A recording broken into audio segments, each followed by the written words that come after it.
और अब कितनी बेहयाई से कह रहे हैं कि तो मैंने ही किया था। अरे सबको पता है कि यह भ्रष्टाचार आपने किया था, सब समझ चुके हैं कि चंदा दो धंधा लो और एक्सटॉर्शन रैकेट आप चला रहे थे। मैं एक बात कहना चाहती हूं अंजना जी, आज भी गोदी में बैठता है बीजेपी की, तो यहां पर नैतिकता के सवाल पर बीजेपी क्या बोल सकती है? ठीक है, 900 चूहे खा के बिल्ली हज को चली, मुझे ज्ञान देने बैठी है यहाँ पे। शाउटिंग नहीं, शाउटिंग इसे बौखलाहट है अंजना जी, इसे बौखलाहट है और सिरहन है, सिरहन। सब कुछ खत्म हो जाएगा, जेल फेल कुछ नहीं, ये होना ही है। जेल से ज्यादा इनको चिंता है जो संपत्ति जब्त हुई है। 1,85,000 करोड़ ईडी जब्त कर चुका है। मैडम कहां से आए ये?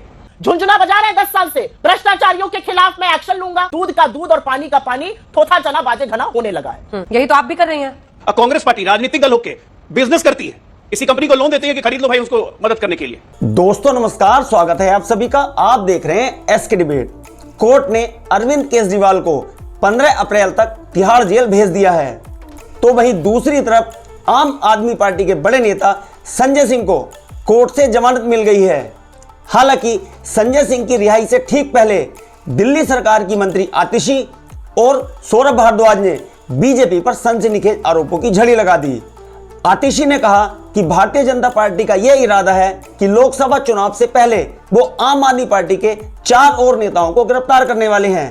उन्होंने कहा वो मुझे गिरफ्तार करेंगे, वो सौरभ भारद्वाज को गिरफ्तार करेंगे, वो दुर्गेश पाठक और राघव चड्ढा को भी गिरफ्तार करेंगे। इस बीच दिल्ली सरकार के 6 मंत्री समेत 55 विधायकों ने सुनीता केजरीवाल से मुलाकात की। इस दौरान विधायकों ने कहा कि किसी भी कीमत पर अरविंद केजरीवाल को इस्तीफा नहीं देना चाहिए और वो जेल से ही सरकार को चलाएं। अब जब संजय सिंह को जमानत मिल गई है तो आम आदमी पार्टी का कहना है कि हमें उम्मीद है कि एक एक करके सभी नेताओं को राहत मिलेगी। आज की डिबेट इन तमाम मुद्दों पर होने वाली है। बीजेपी की तरफ से डॉक्टर अजय आलोक हैं और सुप्रिया श्रीनेत कांग्रेस पार्टी की तरफ से हैं। दोस्तों वीडियो शानदार होने वाली है, आपसे अनुरोध है वीडियो को अंत तक जरूर देखें। वीडियो पसंद आए तो लाइक करें, शेयर करें, कमेंट करें और मेरे चैनल को सब्सक्राइब करें। चलो दोस्तों मेन डिबेट स्टार्ट करते हैं। चलिए शुरू करते हैं। 10 साल से सत्ता में है आप, किस एक व्यक्ति को आप कन्विक्ट कर पाए? आप नेशनल हेराल्ड करते रहते हैं।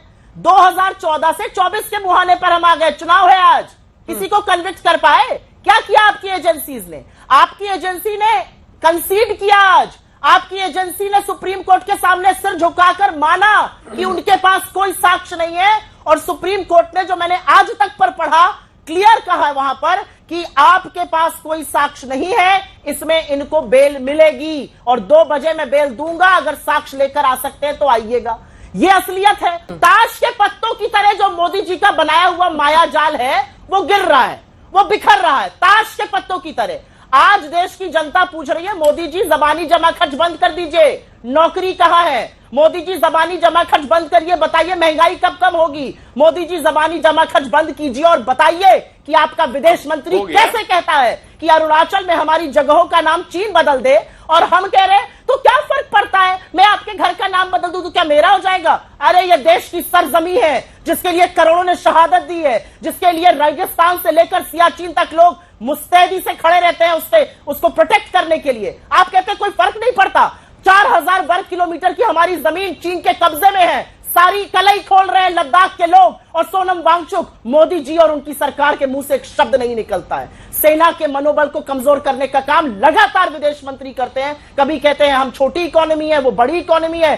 चाहे वो महुआ मोइत्रा हो, चाहे वो कोई और हो, और चाहे वो मेरे नेता राहुल गांधी हो, जो मोदी जी की कलई खोलेगा, जो अडानी की बात करेगा, इनके भ्रष्टाचार की, इलेक्टोरल बॉन्ड पर हर हथकंडा अपनाने के बावजूद बच्चा इस देश का जान गया कि कितना गोरख धंधा, कितने काले कारनामे इस सरकार के थे और क्या क्या मोदी जी ने नहीं किया उसको छुपाने के लिए। और अब कितनी बेहयाई से कह रहे हैं कि तो मैंने ही किया था। अरे सबको पता है कि यह भ्रष्टाचार आपने किया था, सब समझ चुके हैं कि चंदा दो धंधा लो और एक्सटॉर्शन रैकेट आप चला रहे थे। मैं एक बात कहना चाहती हूं अंजना जी, नैतिकता का तो यह पैमाना है कि लखीमपुर नरसंहार के मुख्य अभियुक्त का पिता इस देश का गृह राज्य मंत्री बना हुआ है। हमारी बेटियों का जिसने शोषण किया, जिसका चार्जशीट में नाम है, वो आज भी सांसद है, आज भी गोदी में बैठता है बीजेपी की। तो यहां पर नैतिकता के सवाल पर बीजेपी क्या बोल सकती है? ठीक है, अब जवाब सुनिए। मुझे लगता है अब जवाब सुनिए। अजय जी आप जवाब दीजिए। आपकी औकात बता रहा हूं सर, बुरा नहीं मानना सर, अरे हम क्यों टारगेट करेंगे विपक्ष के नेता को? हम एक मिनट में, आपको याद होगा अंजना जी, जब हम विपक्ष में थे, हमारे कहने पे यूपीए कोई भी मामला दर्ज नहीं करती थी, किसी पे इंक्वायरी नहीं करवाती थी, हम कोर्ट में जाते थे, एविडेंस देते थे और उसके बाद कोर्ट मॉनिटर इंक्वायरी हो जाती थी जिसमें लोग फंसे। आज मैं कहता हूं कि जितनी इलेक्टोरल बॉन्ड्स में दिक्कत है, मैडम एविडेंस कलेक्ट कीजिए, सुप्रीम कोर्ट में जाइए, पिटीशन दीजिए कि सुप्रीम कोर्ट मॉनिटर इंक्वायरी करवाएगा, आप में हिम्मत है तो। 900 चूहे खा के बिल्ली हज को चली, मुझे ज्ञान देने बैठी है यहाँ पे। इसीलिए तर्क वही दिया कीजिए जो गले से उतरे। सिंपल बात है, आप पे चार्जेस हैं, ओनस आप पे है, इस देश के कानून के तहत, इस देश के कानून के तहत। एक मिनट, आप गंदगी की ढकनी, तो आप गंदगी की गठरी आप जो रही थी ना, मान लिया ना कि गंदगी की गठरी हम जवाब देने का मौका धोइए, हमने थोड़ी ना मना किया है। शाउटिंग नहीं, शाउटिंग इससे बौखलाहट है अंजना जी, इससे बौखलाहट है और सिरहन है, सिरहन कि मोदी जब भी बोलते हैं ना कि एक भी भ्रष्टाचारी नहीं बचेगा मेरे तीसरे टर्म में, ये मेरी गारंटी है, तो इनके पूरे रीढ़ की हड्डी में एक सिरहन दौड़ जाती है कि किसी तरह से रोको, नहीं तो क्या होगा, सब कुछ खत्म हो जाएगा, जेल फेल कुछ नहीं, ये होना ही है। जेल से ज्यादा इनको चिंता है जो संपत्ति जब्त हुई है, 1,85,000 करोड़ ईडी जब्त कर चुका है। मैडम कहां से आए हैं ये? किसका पैसा था ये देश का ही पैसा था ना, जो देश का लूटा हुआ पैसा वापस ले रहे हैं और सबसे लेंगे, किसी को नहीं छोड़ने वाले हैं। 5,500 करोड़ के नेशनल हेराल्ड की आपने सारी संपत्ति जब्त कर ली, राहुल गांधी अपने नाम पे करवा के बैठे हुए हैं। वहां क्या कर रहे थे? कीर्तन करने जाएंगे? यही बगल में आईटीओ पे बिल्डिंग में कोर्ट को किराया देके चढ़ा रहे हैं, किराया खा रहे हैं उसका। जज साहब थोड़ी हम लोग बैठे हैं, कोर्ट को ही बिल्कुल कन्विक्शन करना है और कोर्ट कुछ तो हुआ नहीं है, कब से मामला लंबित है, आप ही बताइए। एक मिनट, तो हम लोग यहाँ क्यों बैठे हैं? हम लोग एक मिनट, तो हम लोग यहाँ क्यों बैठे हैं? हम लोग तो यहाँ पे बैठे हैं परसेप्शन बनाने के लिए। वो अपनी बात कह रही है, मैं अपनी बात कह रहा हूं, मैं तथ्यों के आधार पे कह रहा हूं, वो भाषण दे रही है, दोनों बैठे, दोनों महिलाएं भाषण दे रही है, मैं तथ्यों के आधार पे। सुप्रिया जी, आपका ऑडियो नहीं जा रहा था, अच्छा नहीं लगता है क्योंकि सुब्रमण्यम स्वामी ने तथ्यों के आधार पर केस किया था। मोदी जी की स्पीच ऐसी लगती है मान लो 2014 में बोल रहे हो, झुंझुना बजा रहे हैं 10 साल से, भ्रष्टाचारियों के खिलाफ मैं एक्शन लूंगा। एक्शन क्या है? सारे भ्रष्टाचारियों को, तथाकथित जिनको कहते थे, उनको बीजेपी में भर लो। तो प्रधानमंत्री पहले अपनी मंशा साफ करें कि भ्रष्टाचारी कोई तभी तक है जब तक विपक्ष में है, या भ्रष्टाचारी कोई तब है जब वो बीजेपी ज्वाइन कर लेता है। अन्यथा उनकी बातें लोग समझने लगे, दूध का दूध और पानी का पानी, थोथा चना बाजे घना होने लगा है। यही तो आप भी कर रही हैं। जो अब आपके साथ आ गया वो भ्रष्टाचार मुक्त हो गया। कांग्रेस पार्टी तो पीठ थपथपा रही थी शराब घोटाले पे कि हमने निकाला। मैं उसका जवाब दे देती हूँ। बहुत अच्छा आपने सवाल किया था, उसका जवाब मिलेगा आपको। जवाब, सवालों से मैं भागती नहीं हूं। भारतीय जनता पार्टी के 7 सांसद थे, 8 विधायक थे असेंबली में, तमाम काउंसलर थे।